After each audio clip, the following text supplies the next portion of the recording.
See the opera that started it all, Jacopo Peri's Euridice. Two esteemed early music groups, the Haymarket Opera Company and the Newbury Consort, present this concert-style production of the oldest surviving opera, which laid the groundwork for many conventions that are common in opera today. Featuring celebrated singers and an ensemble of period instruments, Euridice explores the intriguing intersections of love, magic, and a power in a mythical world. Friday, October 24th in Chicago, and Saturday, October 25th in Evanston, Illinois. Tickets available at newburyconsort.org. You're listening to Opera Box Score. Let's get ready to rumble! Wherever you are, however you're listening, it's America's talk radio show about opera. It's Opera Box Score. I'm Weston Williams, joined by Oliver Camacho, Matt Cummings, and Ashley Hardgrave. All right, this week, a listener mailbag encourages us to give you our picks for operas around the U.S. this fall, including San Francisco, dear listener. Then, musicologist, conductor, and vocal coach Will Crutchfield takes a free throw on ornamenting Bellini. Plus, in the 2-minute drill, a friend of the show shares her story about the stigma of vocal injury. Make sure you subscribe to our podcast on Spotify. Click follow. On Apple Podcasts, hit the plus sign. You can also stream episodes of OBS every Saturday at 10 a.m. Central at amplisoundsradio.com. Email us your hot takes by writing to mailbag@operaboxscore.com or upload a voice memo using the You Got Something to Say tab on our website, operaboxscore.com. However you contribute, you get an OBS beer coaster, an OBS lapel pin, and a #1 OBS fan foam finger just for sharing your own hot take. And I am so excited. We have a full house Season 11. in here, crammed into this tiny recording closet with me. Right next to me, pressed up against my side, Oliver Camacho. How's it going? Well, we are in the kind of the dog days of the tennis season, so I'm not following all of the kind of end-of-year team tournaments that are happening. I will probably watch the Laver Cup and give you an update about that when that happens. But I just want to thank give God. early shout out for a Olympic athlete in the 26 Winter Games. I'm listening. His name is Nick Novak. First name Nick, last name Novak, Novak, who is a great Instagram follow. He's an aerial skier, and he is a delight. If you enjoy watching white boys dance, sometimes shirtless, please follow Nick Novak and tell him I sent you. Just slide right into his DMs. Yeah. Matt Cummings, who should we tell sent you? You should tell that Amor sent me, fresh off of Orpheus and Eurydice with Music of the Baroque. We were just bringing the house down all weekend. It was a good show. Speaking of bringing down the house, Ashley Hardgrave. Listen, ladies and gentlemen, and those who have chosen neither, this is my last episode because I am now very famous because last night I made an appearance on the Rachel Maddow show. I know. And that appearance lasted approximately 1.7 seconds, and I would have missed it if I hadn't been looking up at the right time. Maddow was talking about the president's various blunders, including his threats to our fair city of Chicago, and they showed footage from a march that happened a week and some change ago. And sure enough, I looked up and I was like, that hair looks familiar. That hair is my hair. And so I rewound it. That little hair was me. That's right. So, yes, I have a screenshot of me and the chyrons of the Rachel Maddow show. It's been a great ride, but I'm famous now, so I'll see you all on the flip side. Well, before Ashley becomes too expensive, we should probably talk some opera. Chalk Talk on Opera Box Score. There has been raging debate behind the scenes. Very few have come out unharmed as to whether this segment is going to be a Chalk Talk or a listener mailbag, because we had a listener mailbag from Jed, who lets us know that he's very excited for the next season of Opera Box Score. Jed's been listening every week for a year, and the podcast has deepened their love and appreciation for opera beyond their expectations. However, Jed has some beef with us, everybody. They say, in my year of listening, you've mentioned the San Francisco Opera maybe a couple of times. I know you're all based in Chicago, but many other far-flung and less prominent operas get more airtime than my beloved home base opera house. Did our media team blow you all off in some way? The answer is yes. The answer is yes, constantly. But our inboxes are open. And Jed says, we have a great thing going in San Francisco and always have. This was Leontine Price's favorite house. I'm listening. We brought Birgit Nielsen to the U.S. Jed talks about the praises of San Francisco. And you know what? Since we are in the beginning of the fall season here, I thought we might look into our recommendations for the rest of the 2025 quarter, I suppose. It's the fall recommendations. Yeah, the fall recommendations. And you know what? I think we'll slip in one for San Francisco just for you, Jed, and not for the $100 you stuck in my pocket while along with this letter. Let's start with recommendations maybe a little bit beyond San Francisco, just to stay on brand. Let's start with Ashley Hardgrave. So there's a very, very interesting production happening actually this week in Columbus. It is Daniel Catan's Rappaccini's Daughter. Yes, Daniel Catan of Florence and the Amazonians. This was an opera that was created based on Nathaniel Hawthorne's short story. They're going to be performing it in Spanish with both English and Spanish captions. Basically, there's this like spooky botanist who has a daughter, but then he's got some sort of crazy event where like she's been kept away for so long that like even her touch will kill, and it's Great Expectations meets like Deadly Little Shop of Horrors. I don't know. I'm into it already. So you got a Mexican composer, you got a black director. Brandon Shaw McKnight is their Crane directing fellow, and he'll be directing this production.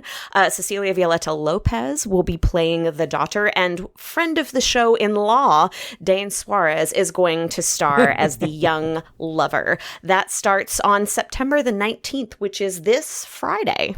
Keeping it very friend of the show adjacent, but maybe a little bit closer to home, the next item on our must-see list is going to be the opening production of the Lyric Opera of Chicago's 25-26 season, which is Luigi Cherubini's Medea, starring my queen, Sandra Radwanovsky, as a friend of the show, as well as friends of the show, Matthew Polenzani, Elena Villalone. Zoe Reams I don't think has been on the show yet, but there's still time. Yeah. And conducted, of course, by friend of the show, Enrique Mazzola. This is an opera that I have never seen before. I mean, it's rather legendary from the performances of Maria Callas in the 50s, and I've definitely listened to her excerpts of it before, but nothing really compares to getting a chance to see it live. Not even a Met in HD broadcast. Sorry, Peter Gelb. But what I think is really exciting about this in particular is that it's a chance to see a new facet of Sandra Radwanovsky as an artist, because the music is, I'm not going to call it easy, but it's a little bit more subdued musically. Like, there aren't quite as many bells and whistles as she's able to throw at us when she's singing Puccini or Verdi or especially bel canto. But really something where we can see her sink her teeth into selling the drama. And it is, of course, it ends with the rage aria to end all rage arias. That is how all of us are feeling right now. And so vicarious rage, always a good look. Can I just say that I've owned a recording of Maria Callas singing this opera since I was in college, and because I understood that it was, important historically. But I have not really ever been able to wrap my head around this opera and what it is. And I finally figured out why, in doing research for a speech I was giving on the Lyric Opera season. It started out as an opera comique, meaning to say it started off as being in French and not having recitatives. Then they turned it into a German opera with recitatives. And then they made a version of that German opera with recitatives in a Italian translation in 1908 or something like that, which was, or in the 19th century, and then they added a lot of orchestration and made it much more romanticized. Now the version that we do is from 1908, which goes back to the original German with recitative, but a little bit more 18th century, so to speak. But it's still like a sort of Frankenstein of an opera. Yeah, like operatic compositional telephone. Yeah. and it's like stylistically so hard to put your finger on, like, what is this thing? Where does it belong? So that's why I've never been able to kind of, as many people who've been listening to the show I'm sure have figured out by now, if I don't understand it, it's hard for me to enjoy. Which is why, I might not ever become a fan of Ligeti's Licht scene, so Licht series. Not the right composer, but there you go. Yeah. So embarrassing for you. Stockhausen, yeah. Man. Yeah. If there was Stockhausen happening, I would be recommending it. Okay. However, I do want to keep things for my first recommendation in the Chicago area. We did, full disclaimer, do an ad at the beginning of the episode for them, but I would be giving this recommendation truly regardless. This is Eurydice, as they say down in my parts. This is Jacopo Peri's opera, and it's the first full example that we have of an opera, essentially. I mean, I don't even think it was called an opera at that point. The first opera ever that people generally agree was an opera was Daphne by the same composer. So this is a fantastic opportunity to see what opera was like in those really heady early days where you were not necessarily creating a new art form, but trying to revive an old one. Opera, of course, was this sort of Renaissance experiment to try to recreate Greek drama as they thought it might have been performed. And they did a terrible job, but ended up accidentally making one of our favorite art forms here on this podcast. And I'm really, really excited. It's a collaboration between the Newbury Consort, Haymarket Opera.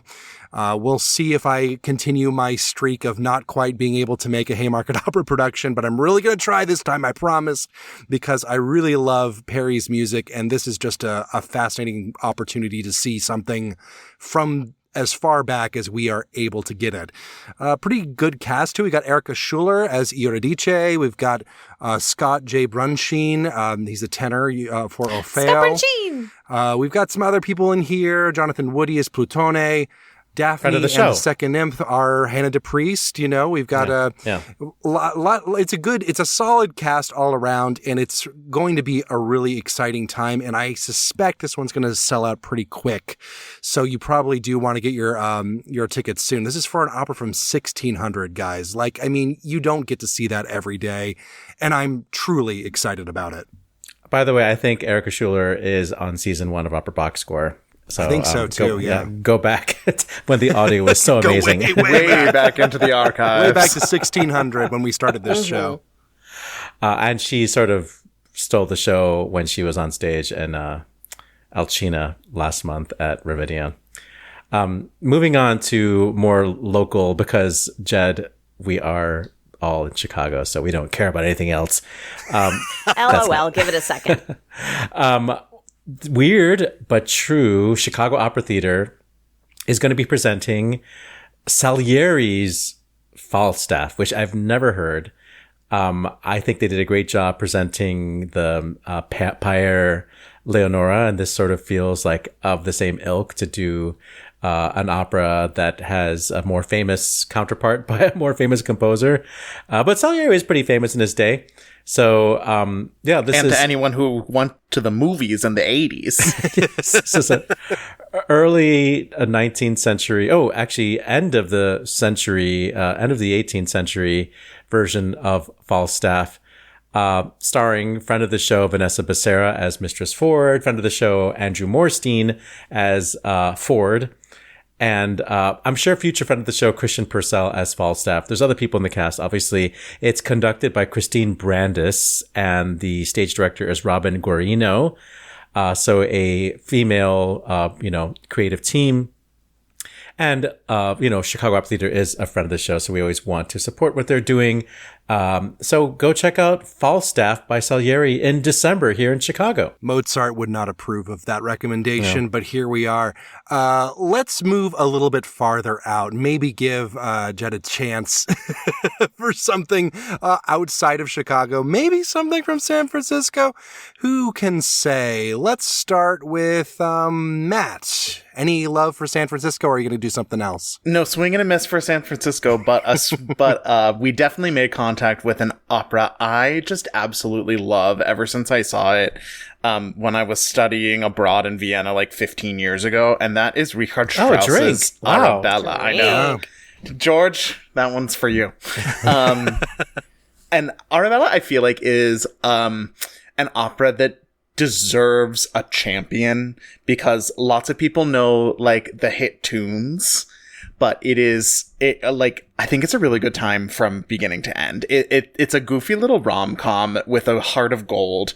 And as with most Strauss operas, as with most later Strauss operas, the heart and soul of the opera is just the radiant vocal writing for his sopranos. And in this opera, they are going to be portrayed by a friend of the show, Rachel Willis Sorensen, as Arabella. And I'm just going to call our shot and say future friend of the show, Louise Alder, as Stenka. I love Louise Alder. And I already know that they are going to sound so good on that duet. That's right at the beginning of the opera. But audience, if you're there, don't leave. Because I think this show is just a stunner. And the Arabella has a couple of really wonderful monologues that just give an awesome vehicle for the soprano, not just to, sound beautiful, but also to act and to bring, the rare, likable character in opera to life. So it's really a win for everyone. And Louise Alder, she just wore a crazy dress for Last Night at the Proms, which I think you can see somewhere on the internet. And she was also the Contessa for the what's it called, Marriage of Figaro, with my husband Hugh Montague-Randall. Actually, Hugh's just got engaged, so he's no longer on the table for me as a husband. But alas, I would in a second. Staying in the month of October, friend of the show, Opera Lafayette, will be presenting Dido and Aeneas, 2 performances in DC and 1 performance in New York. Friend of the show, Elijah McCormick, male soprano, is singing Aeneas. Friend of the show, Mary Elizabeth Williams, is singing Dido. And the conductor is, of course, friend of the show, Patrick Dupuy Quigley. Dido, one of my all-time favorite operas. I'd love to catch this one if I can. But if you're out in the DC or New York area in October 16th through 20th, you'd go and check it out and tell us all about it. And if you're on the opposite coast, just a couple of days later, opening on October 18th, let's talk about Seattle Opera's Pirates of Penzance. This is actually the Seattle Opera debut for the show. This is that production How is that that's possible? I know, seriously. This is that production that's coming from Glimmerglass and Atlanta and OTSL, and it gives all but maybe 2 people between cast and crew their Seattle Opera debuts. You're going to be seeing the friends of the show, Vanessa Becerra again, and Reggie Smith Jr. as Maple and the Pirate King. I also want to give a shout out to their web team. Super props. They have an incredible website for their shows. They give like a movie style rating, like Pirates of Penzance, for example, is rated G, so you can bring your children. They also give you some information on like the cheapest tickets that are available, like which day you could go. They make it super approachable for opera newbies, and this is a great opera for newbies to start with. So if you've got somebody that's opera curious and you're somewhere in the Pacific Northwest, check out Seattle's Pirates, opening October 18th. I have a recommendation that I am super excited about. If you are in Los Angeles or nearby, you have the opportunity on November 5th through 9th to see an opera, the first opera by Sarah Kirkland Snyder, who I have been screaming should be commissioned an opera for years now. If you don't know who she is, she's kind of in that sort of that New York kind of Missy Mazzoli zone. You know, maybe you got a little bit of David T. Little in there, that sort of group of sort of indie classical composers. And this is I think a big break for her. She's a very dramatic composer, often a little bit more experimental with the electronics, but very influenced by sort of that ethereal, rocky kind of style. I don't know if the opera is going to sound like that. This seems like a more traditional opera in a lot of ways, but it's also a story that I will be fascinated by. This is based on Hildegard von Bingen, the 12th century abbess / mystic / creator of a language / whatever. I am actually legitimately so excited for this, to the point where I'm like, can I get to LA in time? Because it is going to be that exciting for me specifically. I don't really know anyone in the cast personally. We've got Hildegard von Bingen portrayed by Nola Richardson, who's a soprano, I believe. Michaela Bennett is going to be opposite her as Richardis von Stade. And they've got Raha Mirza Dagan and Blythe Gassert, Roy Hage, Patrick Bessenbacher. It's a cast I'm not familiar with, but I'm not too surprised because this is a co-production with Beth Morrison Projects, to give you a sense of the style we're going for. It's going to be a little bit more experimental. Exactly. It's going to be really fascinating, how it goes. And honestly, it's going to be a highlight of the season for me. Now, I know Jed's been on the edge of his seat this whole time.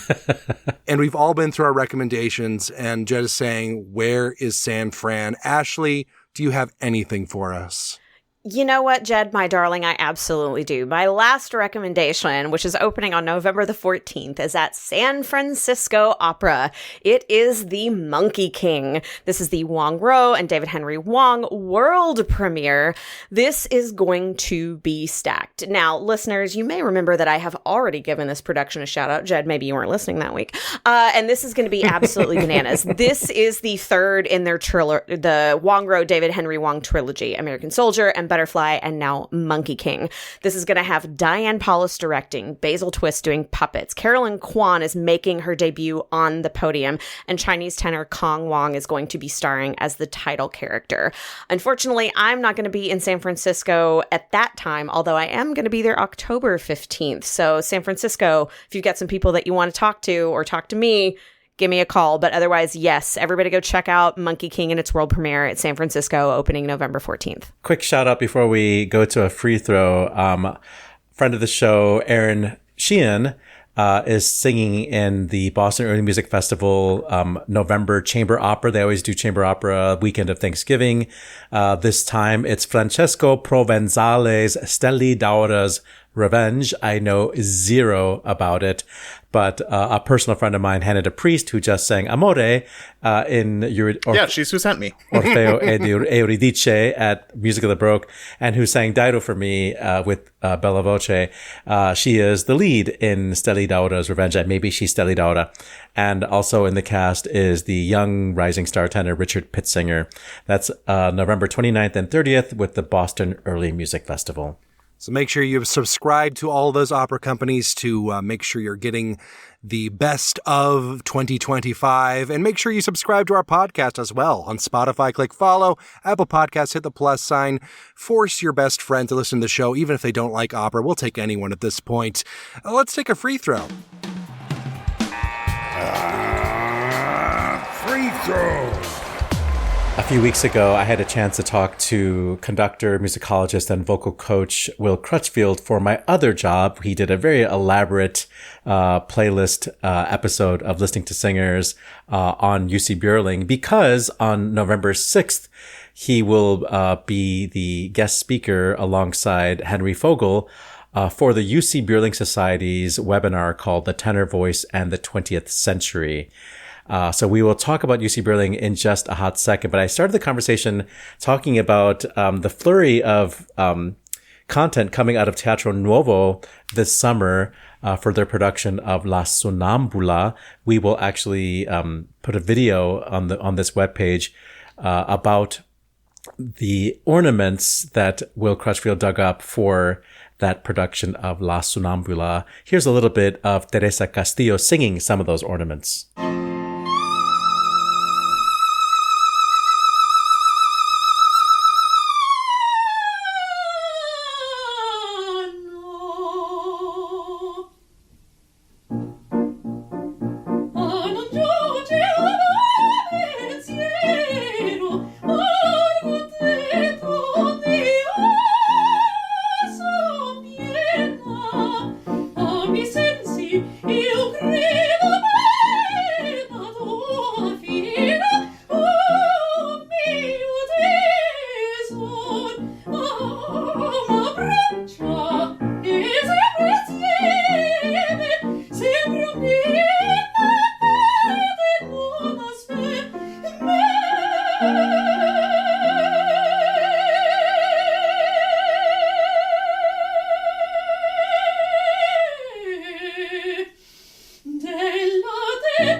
My guest today is Will Crutchfield, who is giving a webinar for the UC Björling Society called The Tenor and the 20th Century, which will be, the co-panelist will be Henry Fogel of WFMT, a Chicagoan.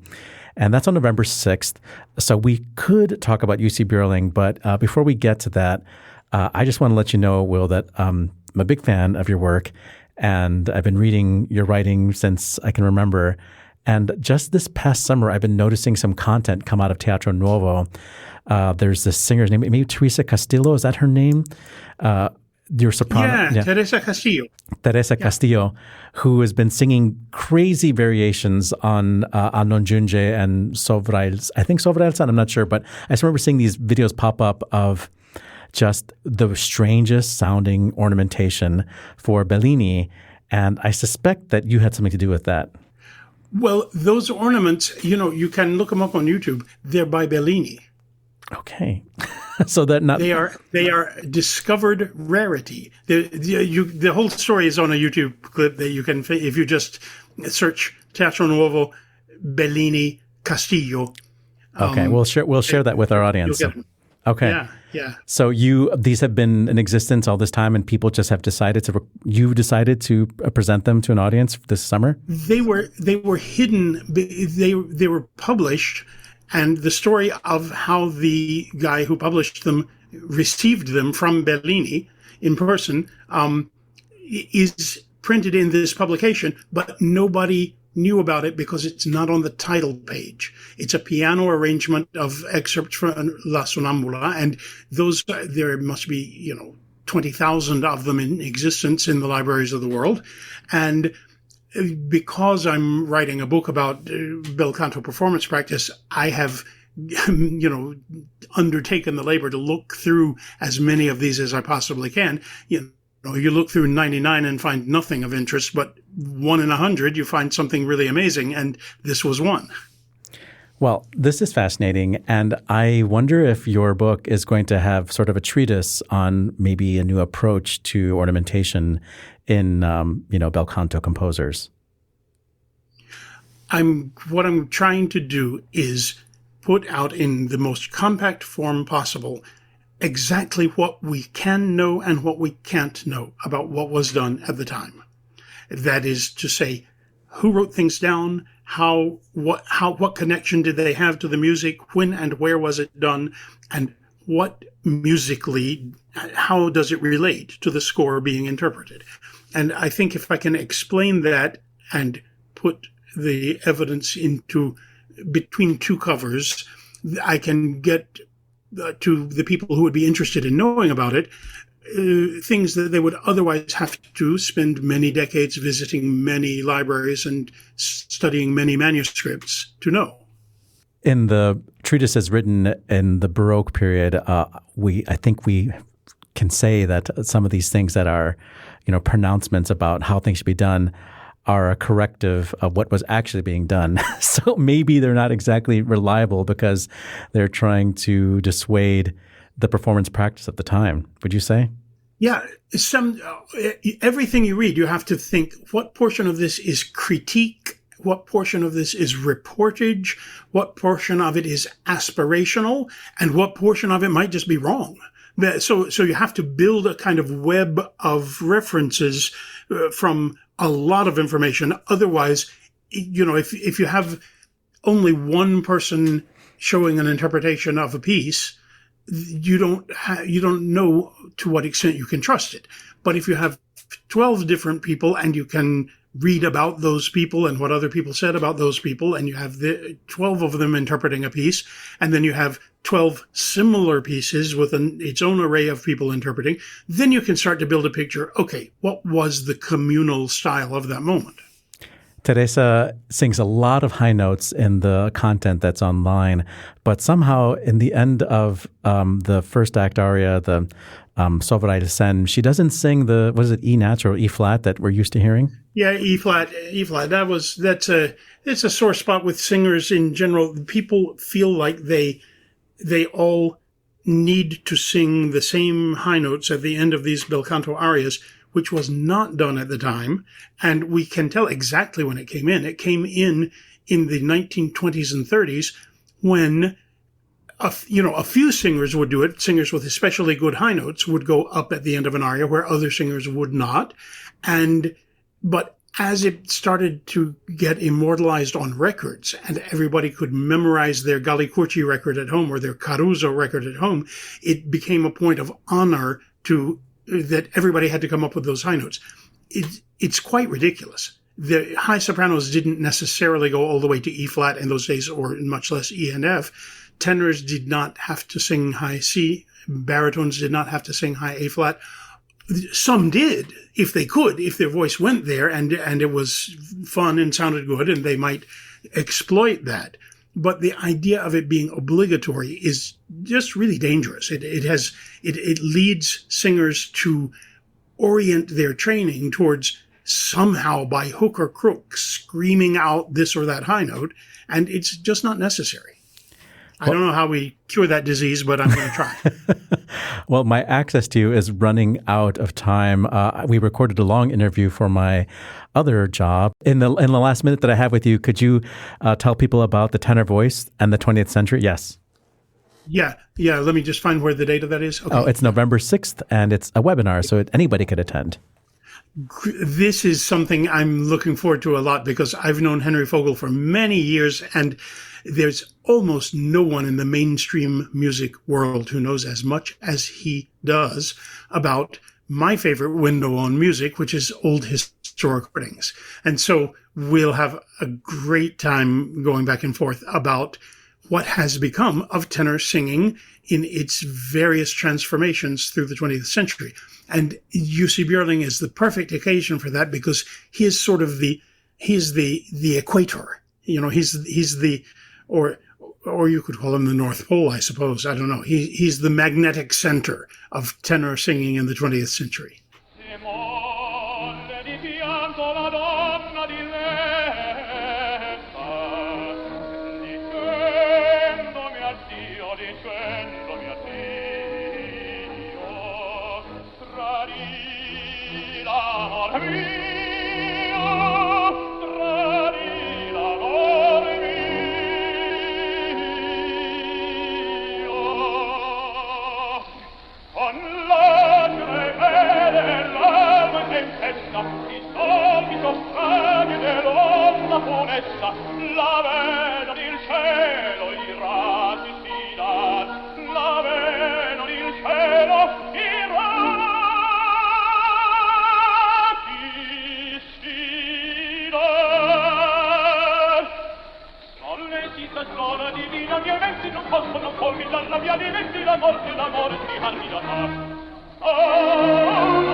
A little bit of U.C. Björling singing the barcarolle from Un ballo in maschera from a 1958 recording with the Maggio Musicale Fiorentino Orchestra conducted by Alberto Erede. Once again, the U.C. Björling Society presents the tenor voice and the 20th century with Will Crutchfield and Henry Fogel. My thanks to the U.C. Björling Society's PR team for connecting me with Will Crutchfield. That webinar is on Thursday, November 6th. Find more information on our webpage, operaboxscore.com. This just in, the 2-minute drill. All right, listen up. Here's everything you need to know about what happened in Operaland this week. The U.S. Department of State has implemented changes to visa procedures that will impact opera singers seeking to work in the U.S. Applicants must now apply for visa stamps in their country of residence, ending the previous flexibility to apply at any U.S. consulate worldwide. Most artists must also now attend mandatory in-person interviews and demonstrate why U.S. workers cannot fill the positions.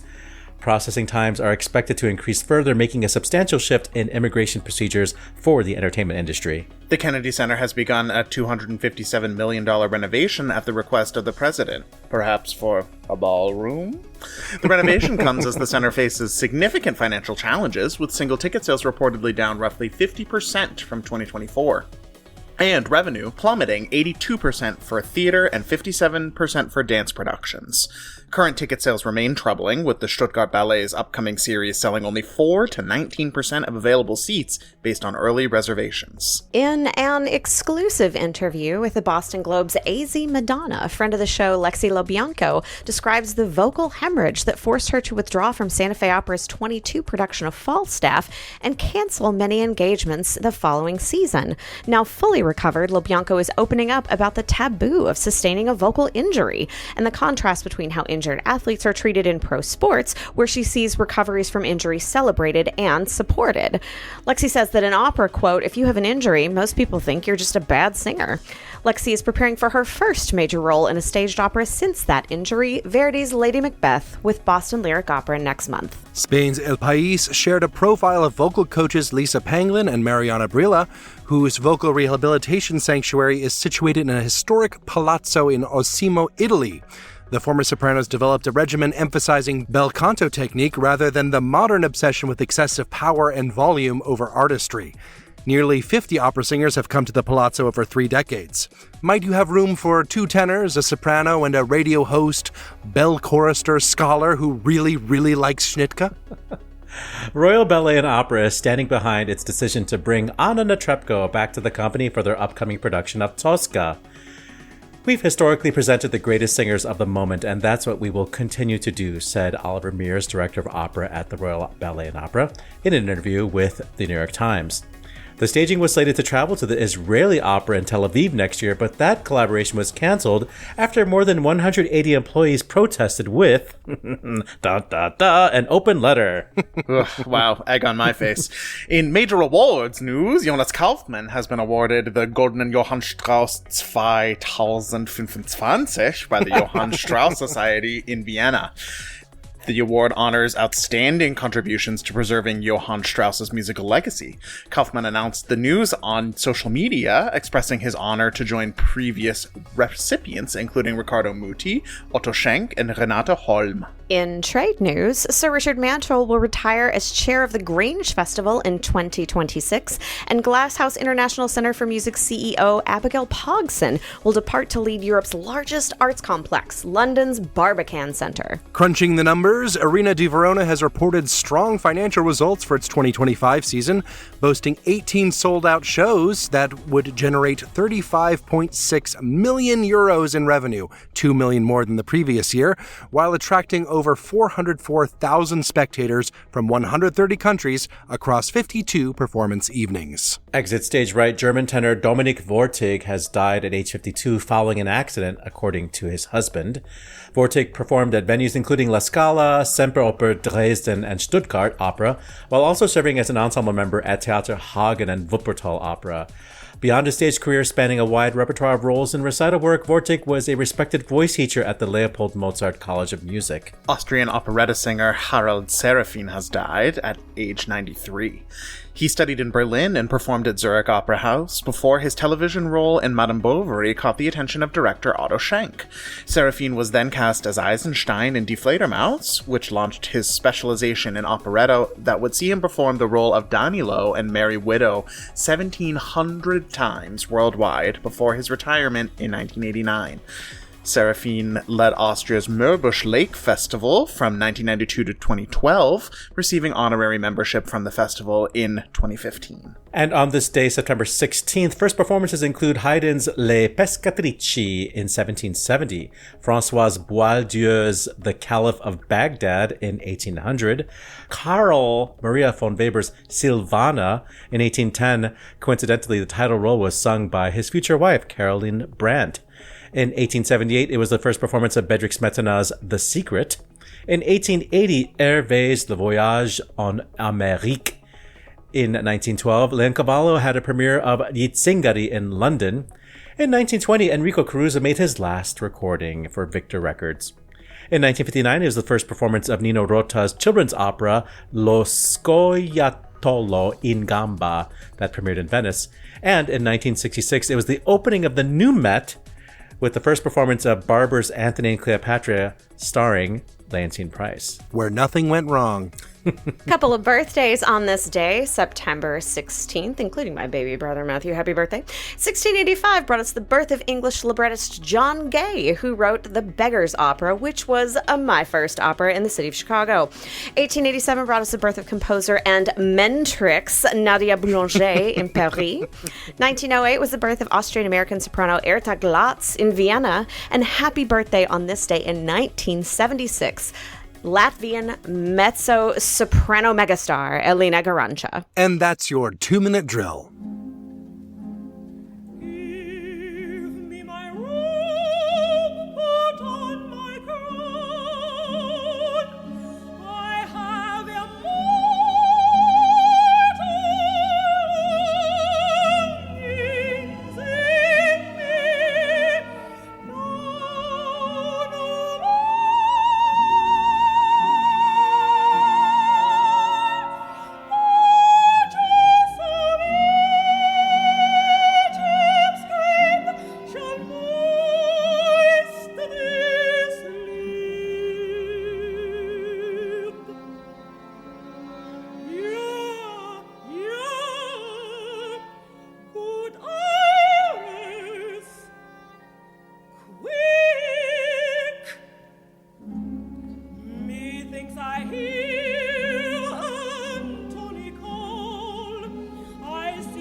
Well, you know me, any excuse to include a Leontine Price clip on this show. That was the beginning of the Give Me My Robe sequence from the end of Antony and Cleopatra, and if all the music sounded this good, that opera would have been a huge hit.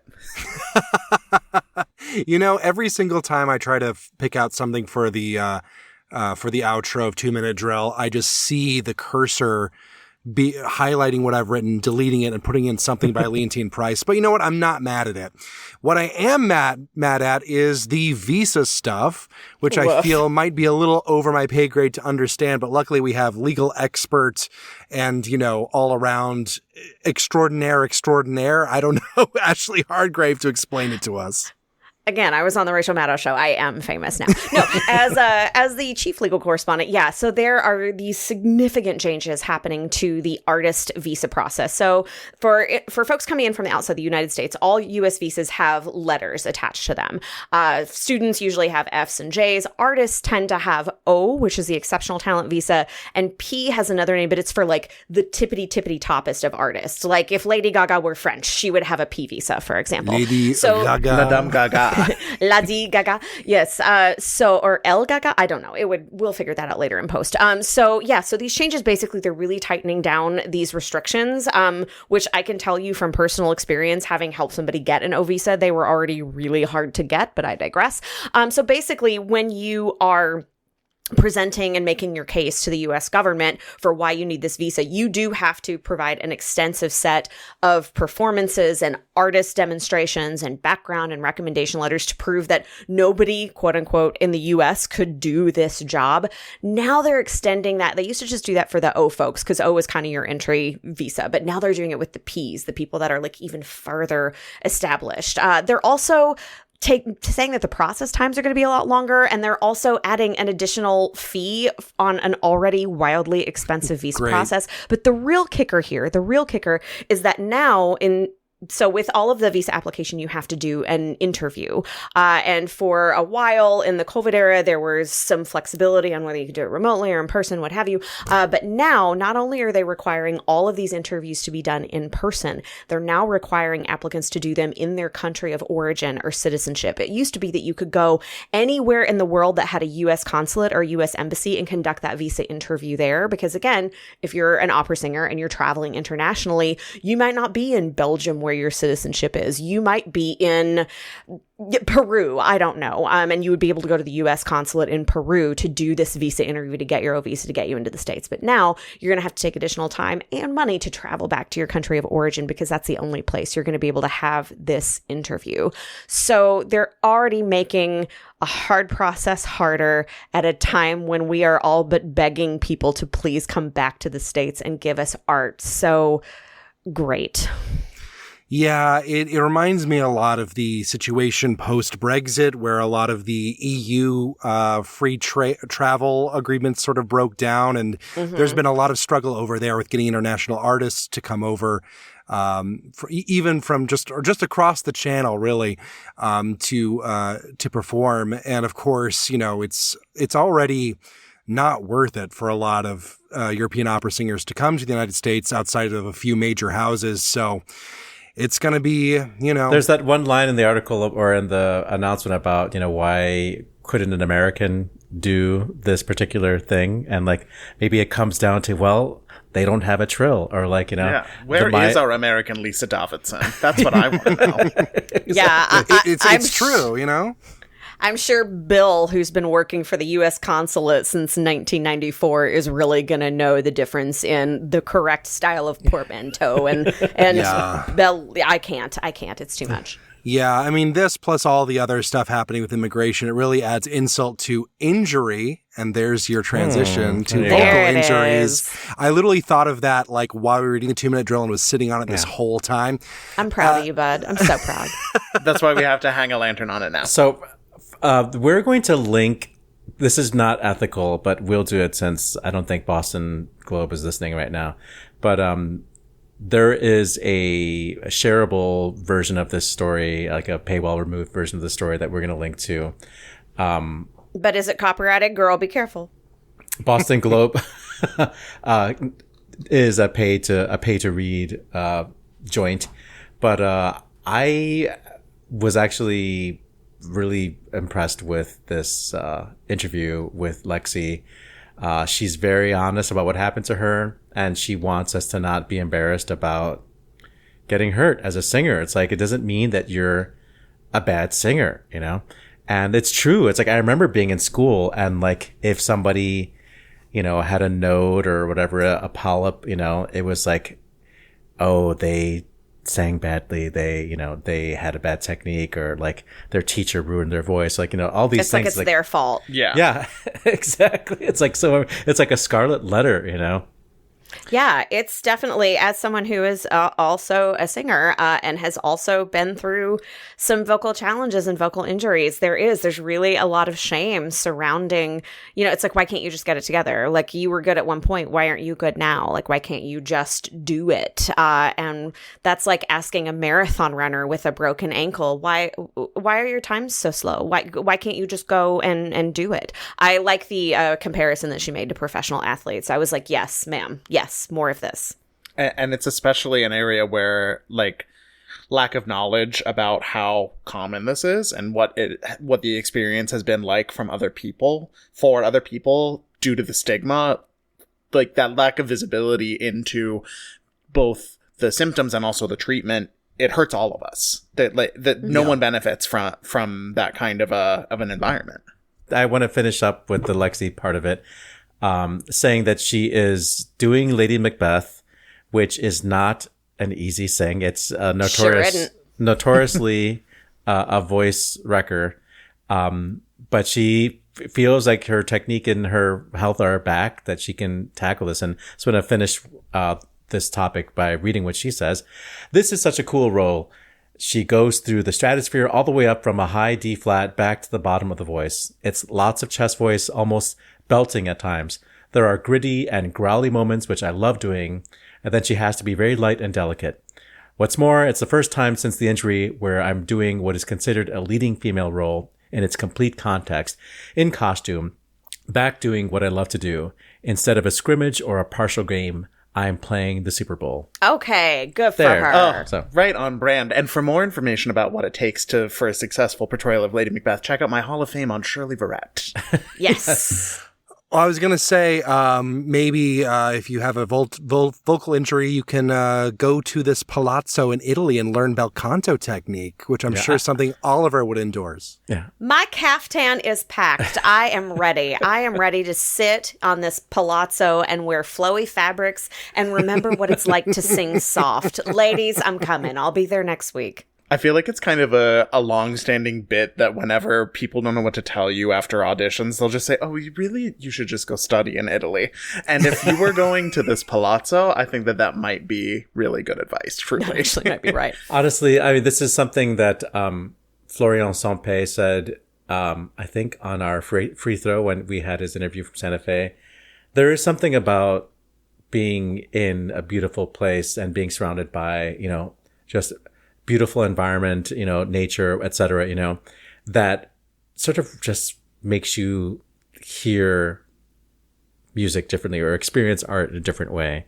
So in addition to these women, I'm sure, being excellent technicians and teachers, I think there's also something about just, get out of the city, get out of the grind and just go and heal, And wear a caftan. Yes. Enjoy the silence, much like the silence at the Kennedy Center while they make a massive renovation with 0 ticket sales. You know what?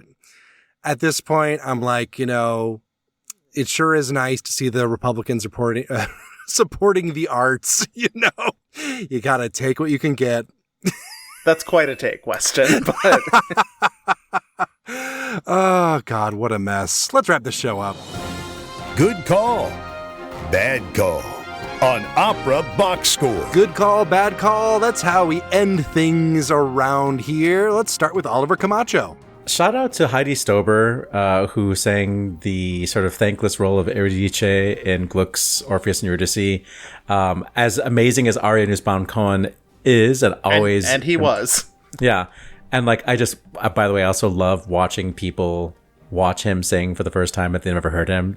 Their eyes just widen because they can't believe what they're hearing. But Heidi Stober really took her moment and, sort of semi-staged presentation of Orpheus, and she was wearing a beautiful evening gown, and she just face planted when she died and just laid there on the ground of the Harris Theater. It was really impressive. I also want to let you all know that there's a new Thomas Dunford album. Oh, I just know. Just came out last week with his fiancée, Léa Desandré, and his band Jupiter. They're doing Purcell and other English Baroque stuff. It's so good. It's so good. There's even a little bit of Hugh Montague-Randall on it just for you. I know. It's called Songs of Passion. Thomas Dunford, my husband. Matt Cummings.